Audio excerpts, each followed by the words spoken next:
తండ్రి అయిన దేవునికి ప్రభువైన యేసుక్రీస్తు నామములో ఈ కార్యక్రమం చూస్తున్న ప్రతి ఒక్కరికి వందనాలు, శుభములు.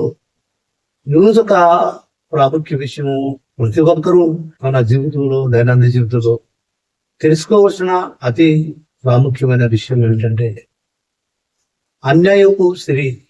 ఈ మాట మనకి కొత్తగా అనిపించినా లేక వ్యక్తిగా అనిపించినా, సిరి అనేది అన్యాయం చేస్తుందని, ఎలా అన్యాయం చేస్తుంది అనడానికి మనము కొన్ని సంగతులు మనం అప్పుడు విషయాలు ఆలోచిస్తే, జీవితాంతకాలం 60 సంవత్సరాలు కష్టపడి పనిచేసి దాచుకున్న డబ్బులు రాసేస్తే మన కష్టపడ్డ డబ్బులే బ్యాంకుకి తీసుకెళ్తున్నప్పుడు ఎప్పుడైనా మనం ఆ డబ్బులు దోసేస్తే, దొంగిలించేస్తే అన్యాయం అయిపోయి బాబు అని మనం గుడ్డుబారుతున్నాం. అప్పుడు మనం ఉపయోగిస్తున్న పదం అన్యాయం అయిపోయింది, అన్యాయం చేసేసింది డబ్బు. అంటే సిరి అనేది అన్యాయం చేస్తుందని, అన్యాయం చేసేది దానికి పేరు ఉంది కాబట్టి అది అన్యాయం చేసే సిరని. ఇది యొక్క కార్యక్రమం చూస్తున్న ప్రతి ఒక్కరు లైక్ చేయండి, షేర్ చేయండి, సబ్స్క్రైబ్ చేయండి.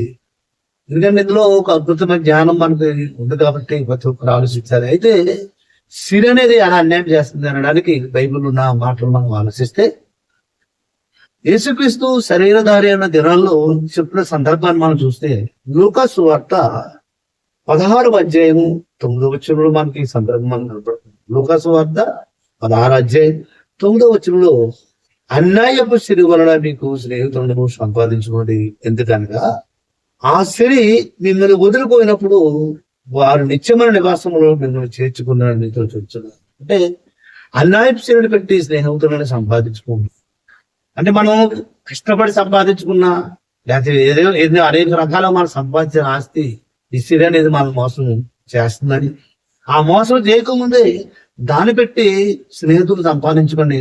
అద్భుతమైన మాట శరీరధారి దినాలు చెప్పుకొస్తున్నారు. ఎలా మనం సంపాదించుకుంటున్నామంటే, దేవుని కొరకు మనం మనకున్న సమయాన్ని వెచ్చించి, మనకున్న ధనాన్ని వెచ్చించి మనం వెళ్ళి దేవుని మాటలు చెప్తే కొందరు మన స్నేహితులుగా మనం దొరుకుతారు. కాబట్టి వాళ్ళ వల్ల మనకి ఏమొస్తుందంటే, ఇక్కడ ఆ సిరి మనం వదిలిపోయిన తర్వాత మనం ఆ నిత్యజీవంలో మనకి నిత్యమైన నివాసం జ్ఞాపకం చేసుకుంటారని చెప్తున్నాడు.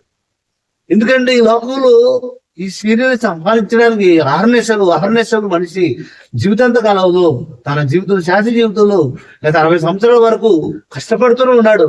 ఇంకా రిటైర్డ్ అయిన మళ్ళీ కష్టపడుతున్నాడు తప్ప ఆ సిరి మనం మోసం చేస్తుంది, అన్యాయం చేస్తుంది. దానికి పేరు ఉన్నాడు అన్యాయం సిరి అని. ఎందుకు అన్నాడంటే, అది మనం కష్టపడి సంపాదించిన, మనం ఏ విధంగా మనం సంపాదించినా అది మనం మోసం చేసి వెళ్ళిపోతుంది. కాబట్టి ఆ మోసం చేయకముందే దాన్ని మనం ఏం చేయాలంటే స్నేహితులుగా సంపాదించు.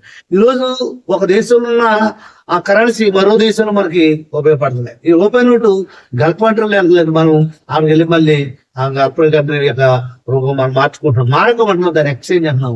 ఒక ప్రాంతంలో ఒక దేశంలో కరెన్సీ మరో దేశం ఉపయోగపడినప్పుడు భూమిదన మనం కళ్ళకు చేరాలంటే మనకున్న సంపద, మనకున్న సిరిని పెట్టి స్నేహితులు సంపాదించుకుంటే ఆ స్నేహితులు మనం నిత్య జీవనంలో జ్ఞాపకం చేసుకుంటామే, లేకపోతే చేర్చుకుంటున్నారని మనం ఇక్కడ చదువున్న మాటలు మనం ఆలోచిస్తాం. ఎందుకు ఈ మాటలు చెప్పవలసి వస్తుందంటే, ఈరోజు మనిషి అహర్నిశలు ఎంతో పరిగెట్టి కోట్లాస్తి సంపాదిస్తున్నాడు. ఆ కోట్లాస్తి మనకు కూడా రావట్లేదు. అందుకే బైబిల్లో ఒక మాట మనకి, ఒక అద్భుతమైన మాట మనకి రాయబడింది. మనం ఆ మాటలు మనం ఆలోచిస్తే, అపోస్తుడైన పౌలు గారు రాసిన మొదటి తిమోతి పత్రిక 6వ అధ్యాయము 9-10 వచనాలు చదివితే ఒక అద్భుతమైన మాట రాయబడింది. అపోస్తుడైన పౌలు తిమోతికి రాసిన మొదటి పత్రిక 6వ అధ్యాయము 9వ వచనంలో, ధనవంతుడపుటకు అపేక్షించే వారు శోధనలోను, ఉరులోను, అవివేకయుక్తములైన హానికరములోను అవి అనేకమైన దురాశల్లో పడవేను, అట్టివి మనుషులను నష్టములోను నాశనంలో పడవేను. ధనవంతులకు అపేక్షించే వారు శోధన, ఊరిలోను, అవివేకయుక్తమైన హానికరంలోను, నష్టములను, నాశనంలో పడవేస్తాం. అన్యాయం అయిపోయి మేము అన్యాయం అయిపోమన్నాం. ఆ అన్యాయం జరగకముందే సిరి అనేది అన్యాయం చేస్తుంది. కాబట్టి అది మనం అన్యాయం చేయకముందే దాన్ని మనం మార్గం చేసుకోవాలి. ఎలా మార్గం చేసుకుంటే దేవుని మాటలు చెప్పి, దేవుని యొక్క మాట దేవుని గురించి మనం కొందరికి తెలియజేసి ఆ మన స్నేహితులు సంపాదించుకుంటే నిత్య నివాసంలో వారు మనం జ్ఞాపకం చేసుకుంటాం. అద్భుతమైన మాట ప్రపంచానికి చెప్తున్నమాట. ఈరోజు దేవుని మాటలు పెడసేమని పెడుతున్నాం, మనిషి మాటలు మనం 100% మనం చివరి పడుతున్నాం తప్ప ఈ లోక విషయంలో మనిషి ఆరాట పోరాటాలు చేస్తున్నామే తప్ప అన్యాయం చేస్తే సిరిడి కోసమే మనం ఆహార కష్టపడుతున్నాం.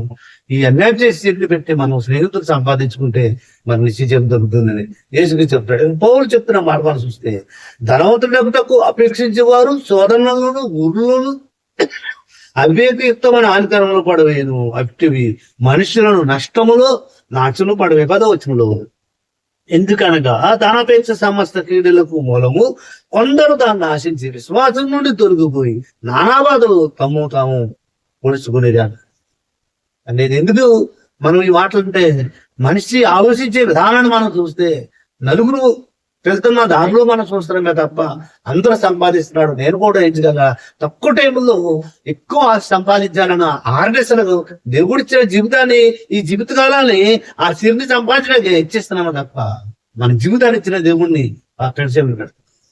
కాబట్టి మాటలు పెట్టున్న ప్రతి ఒక్కరూ మనసు పెట్టి ఆలోచిస్తే ఈ రోజు మనం పడుతున్న ప్రయాస లేదా ఈ సిరి కోసం మనం పడుతున్న ముప్పు తిప్పలు దేవుని వాక్యాలు మనం ప్రయాసపడగలిగితే దేవుని మనం తెలుసుకోగలిగితే మన జీవితం ధన్యం. అందుకే ఇక్కడ చెప్తున్న మాటలు మనం ఆలోచిస్తే ఈ సిరి పెట్టి స్నేహితులు సంపాదించుకుంటే మన నిశ్చయం దొరుకుతుందని ఇంతవరకు మనం వింటున్న మాటలు మీరు మరోసారి ఆలోచించి మన జీవితాన్ని చక్కపరుచుకుంటే మన జీవితం ధన్యం. దేవుడు ఈ మాటలు దీవించును గాక.